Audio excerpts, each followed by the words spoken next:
I thank you so much for this invitation to this excellent and great symposium, and to this presentation also.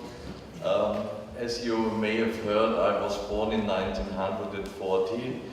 We have a few months difference between my friend Professor Trondel and me.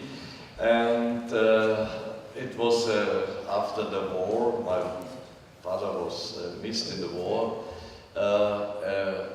Great poverty. And the best what my mother could do for me was a good education in a Catholic school with the Benedictine monks. So I'm so grateful for this chance and possibility. It's a pity that in this time we had only 3 classes English in the high school, and so before the great problem, I do not speak English very well. I sent my German paper to Roman. Congratulations to this excellent symposium here, organizing. And now I have my German text and I have to translate it in English on my own. So please be patient with me when I try to do this. My English is far from good and far from perfect. And you will find the Slovenian translation then in the book. Or here. Oh, okay. Fine. No problem.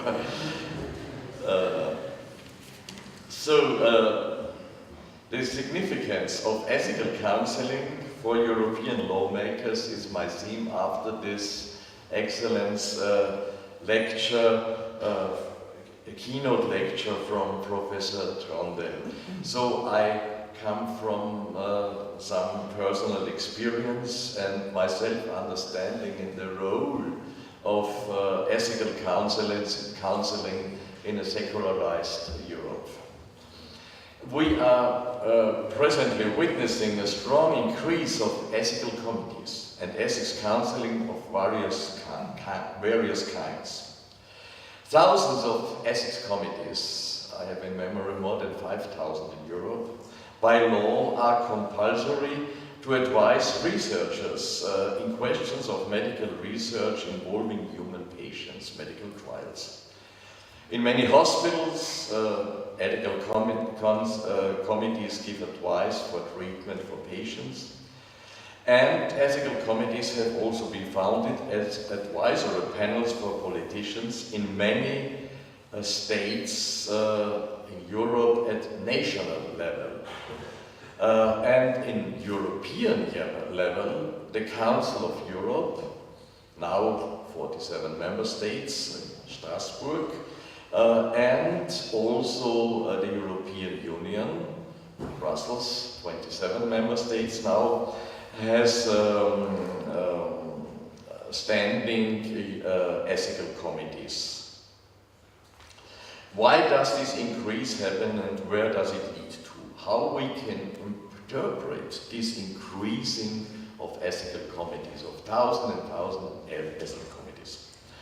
Ethics was first established as an independent part of philosophy by Aristotle in his 3 large ethical books, in a time when the first democracy of this world, in his hometown and state of Athens, was very close to its destruction by corruption and populistic politics. Ethics is not morality, but rather the theory of morality. Ethics is a topic that is increasingly discussed in a situation where in a crisis a society can no longer deal adequately with the decision problems of individuals and of society as a whole. Ethics is a normative, philosophical or theological doctrine of human action and attitudes, insofar as these can be classified as human right and human wrong, as good and evil. In the course of history, ethics was subsequently institutionalized at universities, and in the second half of the 20th century, in addition, interdisciplinary ethical committees were founded. One of the reasons why ethical committees were deemed necessary were the experience of the atrocities with human experimentation committed in Nazi Germany, but also in the US and also in Japan. Further phenomena of crisis of morals are not only the corruption, but also the new problems of decision, the new science gives us opportunities our parents had not to decide. We have to decide. And our morality from yesterday is not enough for this solution of these decision problems. And another problem is the pluralism of morality. Which morality? When you go to the supermarket of moralities in our modern society. Under morals, in this context, I understand the summary of rules on which we base our decisions and actions in our daily life without reflection, so to say, as a routine. The following deliberations are based on the interpretation that the increasing number of ethical committees is a sign of a great moral crisis in our society. So I will first report my experiences in different ethical committees in more than 30 years, and second, give a reflection on my method on ethical arguing and my role as a theological ethicist or monotheologian. First, my first experiences in ethical committees was the membership in the research ethical committee of the medical university. This invitation, when I come to Vienna, back home in my university, was really unexpected. And what I had to do, first to study all the regulations, hard law, national and international, and soft law, also Helsinki Declaration and all these documents. To be able, not an expert in medicine, to put the right questions in the right moment. I think that's the role, that was my first role, my self-understanding, to be very alert, to hear where are the problems, and to put the right questions in the right moment. And then the discussion begins. So many people of good will try then to find a better solution. In this research ethical committees, it's a procedure of controlling if the norms are met. The norms of international, national, and also soft law are met. It's a procedure of norm controlling, not or very seldom to have real ethical decisions. This ethics is enshrined in these documents. Really different are the targets of the national ethics committees in Austria, the ethics committee to the chancellor, to advise politicians in preparation of laws. The great problem of these national ethics committees, I speak from my country now, maybe it's in other countries other, is the appointment through the politician, through the chancellor, who always comes from one political party. And so the balance of such a national ethics committee and the independence of the members is challenged. And such an ethical committee can become an instrument for party policy. For the monotheologian or theological ethicists, it is very important to see through the hidden secular dogma. Not only the church has dogma, also the secular society has their dogmas, and Professor Trondel mentioned a lot. For instance, slippery slope, to get more and more liberal. So the hidden dogma, the most liberal solution in Europe should be valid also for our country. This is a hidden dogma in our ethical committees. Or another dogma, you have to argue without metaphysics, whatever that means. That means without background, to hide their own background. And also juridical positivism has its secular dogmas. So you have, as a theological ethicist, to be alert to look through these hidden modern secular dogmas.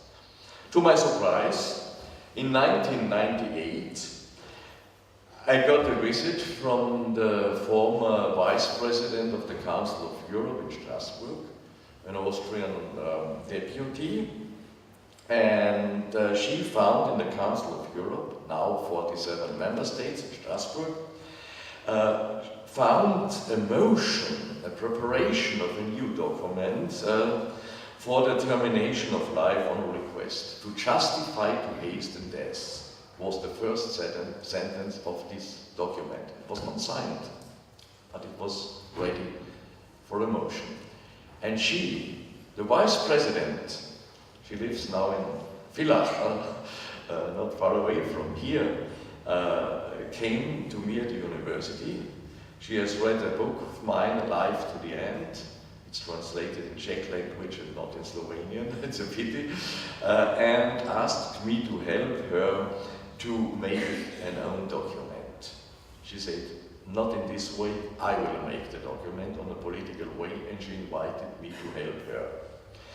So I got an official letter of the General Secretary of the Council of Europe. I shall make a draft about the fulfillment of the wishes of the terminally ill and dying person. It was clear for me that in this title was a presupposition. We wish termination of life, and you have to do it. This was the intention. With this title, I got the letter. As you can imagine, I changed the title. I changed the title to the protection of human rights and dignity of the terminally ill and dying. And we made in our institute, with a team of different physicians, lawyers, and so on, a draft. It's only 3 pages. Explanatory memorandum is more than. And what we did, first to analyze the problems and the anxieties of people in our modern society before dying. And we gave the advice for the politicians in 47 European countries, Council of Europe, by recognizing and protecting a terminally ill or dying person's right to comprehensive palliative care while taking the necessary measures. So the first point was palliative medicine, palliative care, with 10 different recommendations. It's boring to you too. You can read it in my abstract. You will find the internet links. You can read it then and get it. 3 pages. It's not too much. It's just for the politicians.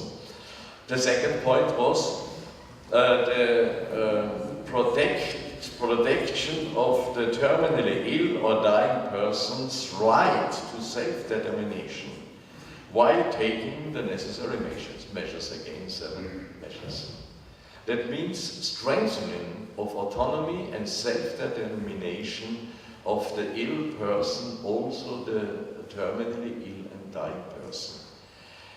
In the sense that nobody could be coerced to medical treatment which may be futile in the last phase, and you can refuse it, self-determination in this way. And also we asked that advanced directives should get an juridical form in the member states. So some states did it, others will maybe do it. And the third point was to uphold the prohibition against intentionally taking the life of terminally ill or dying persons. In accordance with Article 2 of the European Convention of Human Rights, which states, no one shall be deprived of his life intentionally in Europe. And that a terminally ill or dying person's wish to die never constitutes any legal claim to die at the hand of another person. So clear against that what we call euthanasia. But we avoided in the whole document to mention the word euthanasia, because it's such misunderstandings in the different societies, in the different histories, and such an emotional background. So we describe the problems without using the word euthanasia in this document. When we presented this draft in the committee of the parliament, 5 hours, we found a broad atmosphere of liberalization. Terminating life on request, yes, should be allowed.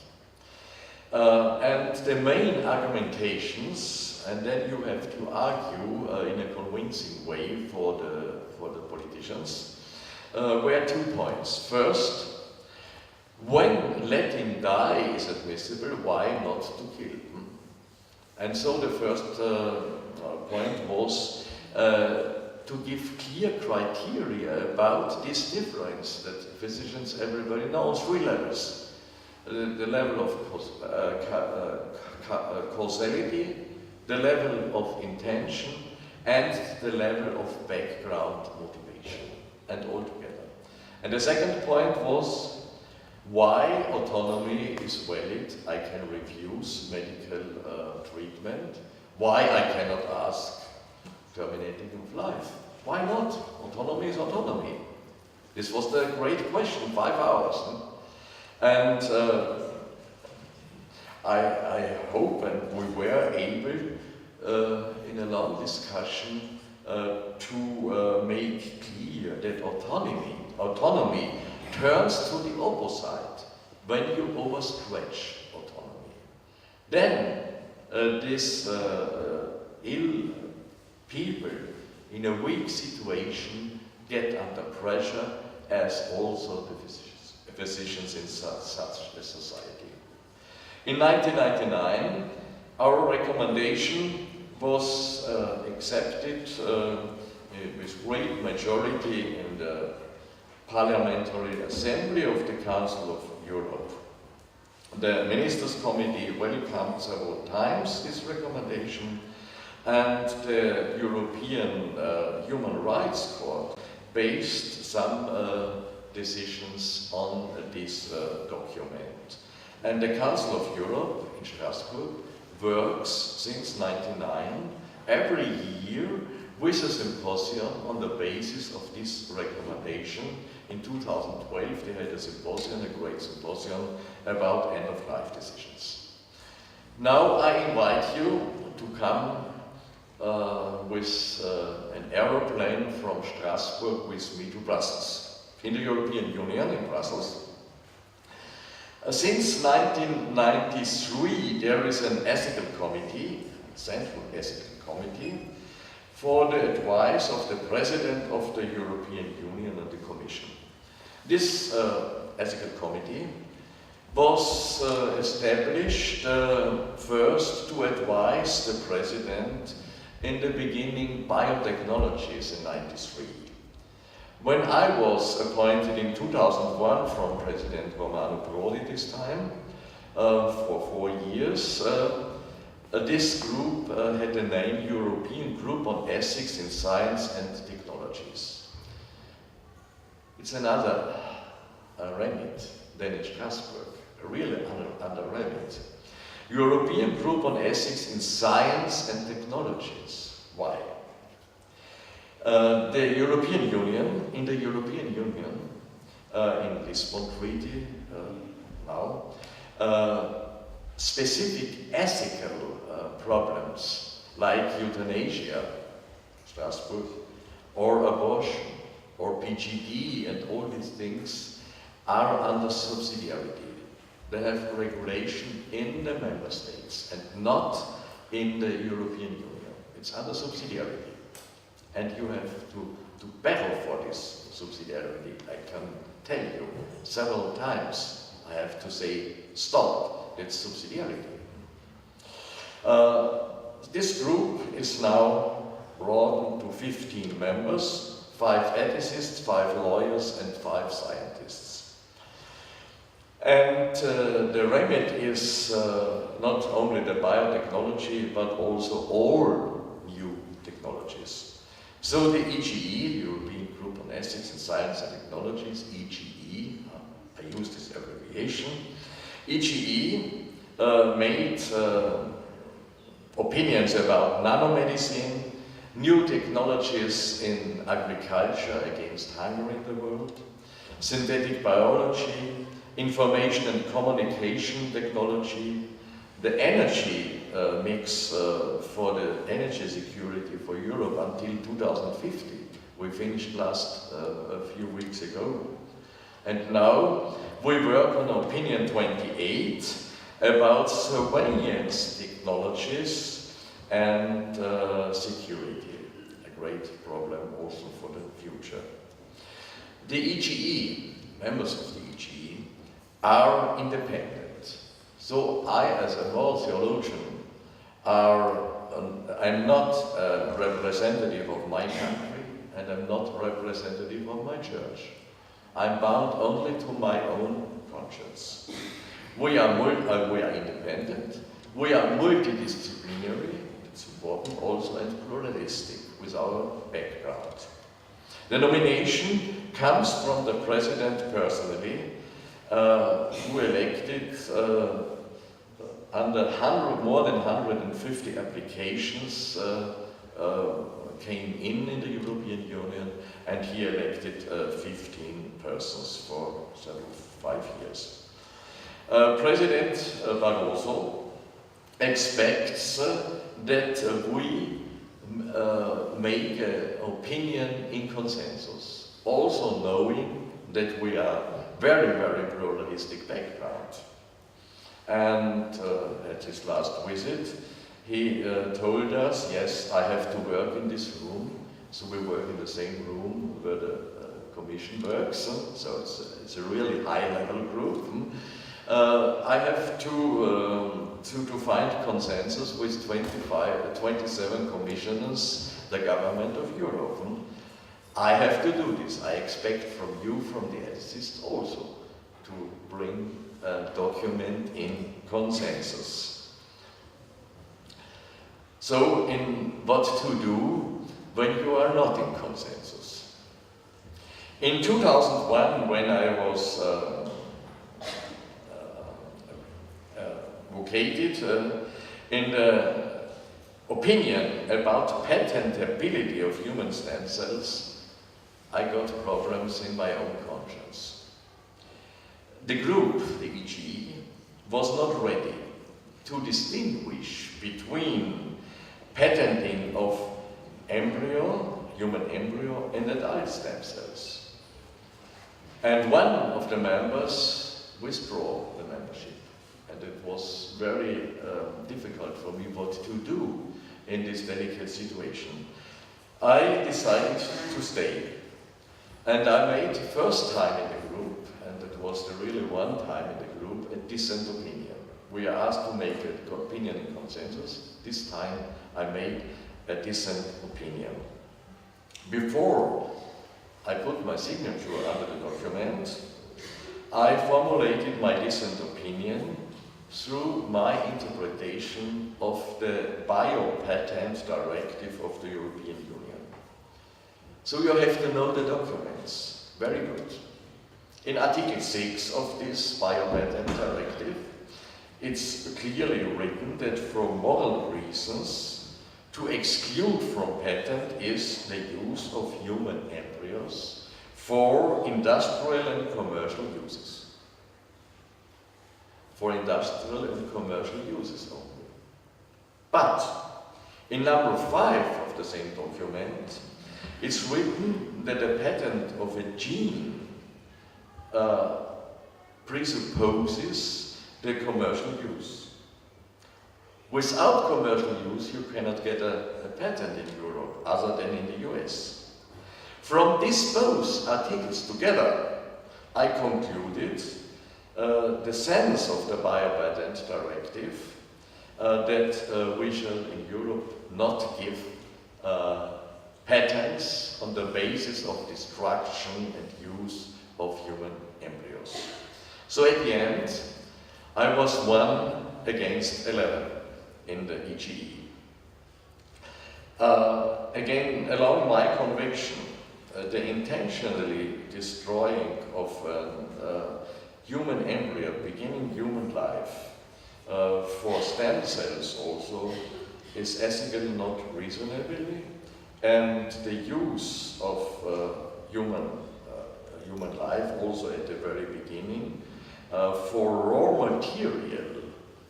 The most interest is toxicity testing from the pharmaceutical companies. That's the main use. And it's against human dignity. And human dignity, you cannot graduate. You cannot say in the first weeks you have 1% human dignity, then to get more, and at the end of life you decrease, at the end you have some few percent of human dignity. It's an impossible thought. Human dignity, as Professor Trandel said, it's not graduating when every human being, as the Council of Europe better says to the European Union, the wording is better in the Council of Europe than in the European Union, every human being has human dignity. So in the press conference, my dissent opinion was reported very fair and also accepted from the group. The European Patent Office studied my dissent opinion, and after several procedures they followed my dissent opinion, the arguments. So ethics is not a question of majority, but a question of arguments. Maybe one argument is decisive, and maybe there are other arguments, utilitarian arguments beside. So the European Patent Office followed my dissent opinion, and Professor Bruslju last year tried again to gain a patent on the basis of embryonic stem cells. And this question was brought to the European Court in Luxembourg. And the European Court in Luxembourg, in last instance in 2012, decided in Europe no patents on moral reasons on the basis of destruction of human embryos. So after 11 years, my dissent opinion, when I was first alone against all, is now the last decision in the European Court. Now, we are not at the end. Now the problem starts. A problem in ethics always starts again when you have solved one problem. The problem before we are now is the coherence of European law systems. A human embryo within the patent law is not another than out of patent law. But many people argue in this way. So it's the next step we have to think over. In most of the opinions of the EGE, we succeeded to integrate our convictions in a balanced document, and the role of the theological ethicist is not always to be against, but to work proactive, to engage and to commit, and also to know the group dynamics of such a group. It's very, very important. So you see in the questions of ethics, not majority is decisive, but the quality of the arguments. And this is now the problem, and I come to an end, which with ethical reasoning, you can stay in such a pluralistic and secular ethics committee. How Christian faith and ethical reason come together? What is the self-understanding of a moral theologian or theologian ethicist, and which role he takes in such a committee? Both questions are linked together. You have also to find a model of ethical argumentation in which you give reasons which are connectable also to the reasons of the others and for communication, without making a restriction of Christian faith. How Christian faith and reason belong together. Are there specific Christian norms which can be deduced only from Christian dogmas? Is there a Christian peculiar spatial moral which is not valid for all human beings? These are the questions. In the ethical committees for political advice, we set the course for the future regulations in Europe. In which society we want that the next generations can live. And I see so many young people in which society you should live. We set the course now. In the last opinion about the energy future of Europe, we recommended the Commission in Brussels to establish an ombuds institution for future generations, which must herd in all regulations for the future. Ethical committee is only a small part of political advice. The greatest part of political advice comes from the lobbyists. In Brussels, we estimate we have about 20,000 high-paid lobbyists of the great companies. And I put it a question last week in Brussels, who advised the commissions about surveillance technologies. And after questioning again, I got the answer, 95% are lobbyists. They want to sell these new technologies.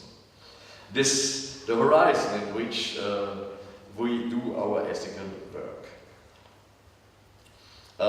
The power of definition, what's life, is now dominated by the compound from economy, science and technique. When you read biosciences in our modern society, there is understand medicine, biology and in the future converging technologies, brain research and so on. In former times, philosophy and theology were the life sciences. So it's the tension in which we stay and work. And to bring this together. In this context, the theological ethicist is challenged to reflect on the theology of the earthly realities. I do not know if this is autonomy. You have it better here. Okay, fine. The Second Vatican Council on 7 points speaks about the autonomy of earthly realities. Is this valid also for ethics? It's an open question in the Second Vatican Council. And this is the question before I stay with my model of ethical reasoning. And I will present you, and I come to an end now, my model of ethical reasoning. Every ethical judgment has in the first step to reflect on the different pluralistic prejudices over a special ethical problem, and to check these different pluralistic prejudices. How to check? In the first step, a broad empirical foundation. You must be clear what about we talk and what we have to evaluate in ethics.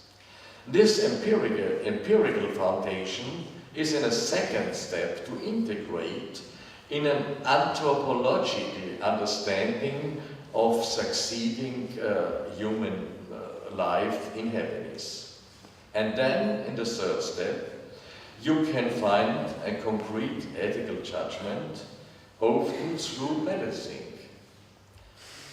The problem is, most times, when you read the literature, people try direct from the empirical foundation without anthropological integration to come to the balancing. And this is in the classical tradition of ethics, natural fallacy. From east to old, there is no transition. We remember David Hume. No rational ethical process is in a vacuum. Ethical arguing is always embedded in historical and in societal and also in phase horizons. We do not reflect often about these horizons, but they have a great influence. How? When you look at the autonomy of ethical reasoning and the authenticity of faith, then you have the chance to reflect the interaction between reason and faith in a different way. What is this Christian horizon? This Christian horizon of faith, you can best quote the New Testament.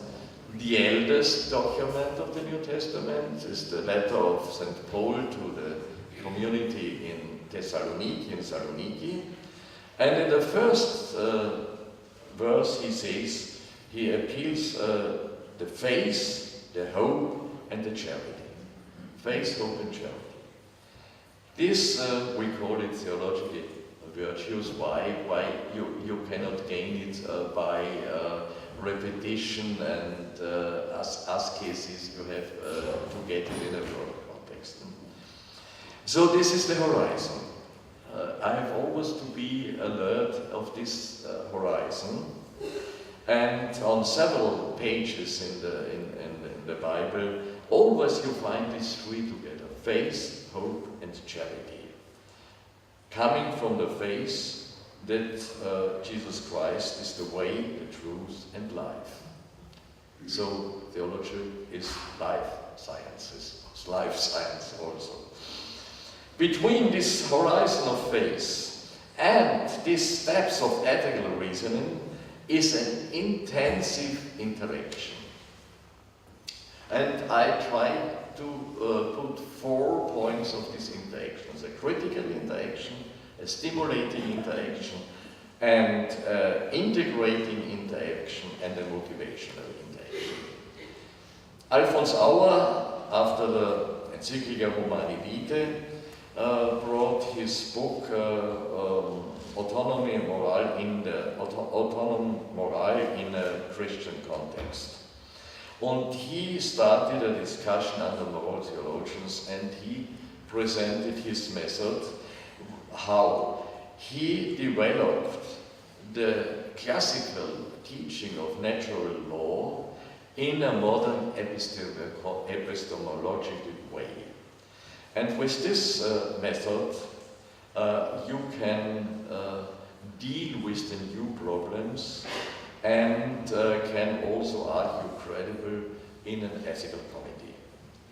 So at the very end, the examples, how the critical effect of the phase horizon comes in. And I think I gave you a good example with my dissent opinion, no patenting for embryonic stem cells. It came from the critics of my phase horizon. For the stimulating effect of phase horizon, I can tell you the hospice movement initiated from Christian people for the better companion of the dying persons, and it was the background for me working for the Council of Europe, protection of the human rights. It's a stimulating effect, not only critic, but a stimulating effect. For the integrating effect, maybe I can give you the hint to the debate about the foundation of ecological ethics. So you have the different anthropocentric approaches, you have the biocentric approaches, the pathocentric approaches, the holistic approaches, and so on. When you integrate this modern discussion of foundation of ecological ethics, and it's very important, in a theology of creation, then you can serve these values, but you beware them to be absolute. That's almost a problem in a secular ethical reasoning. You see good values, but there is also always the attempt to make what I see that is absolute. Integration means see it in the broader context. Then a better balancing is possible. When someone asked me what motivates me since more than 30 years to work in ethical committee, I can only say it's my faith. And the chance for such a commitment are also in a secular Europe not bad. In the Lisbon Treaty, you can read in Article 17, the European Union shall maintain an open, transparent and regular dialogue with the churches and with religious associations and communities. So the door is very wide open, and it depends on the Christians, on the individuals, on the churches, and also on the theological ethicists to go through this open door. Thank you for your long attendance, and maybe I could motivate some young friends in our midst to go to this open door. Thank you.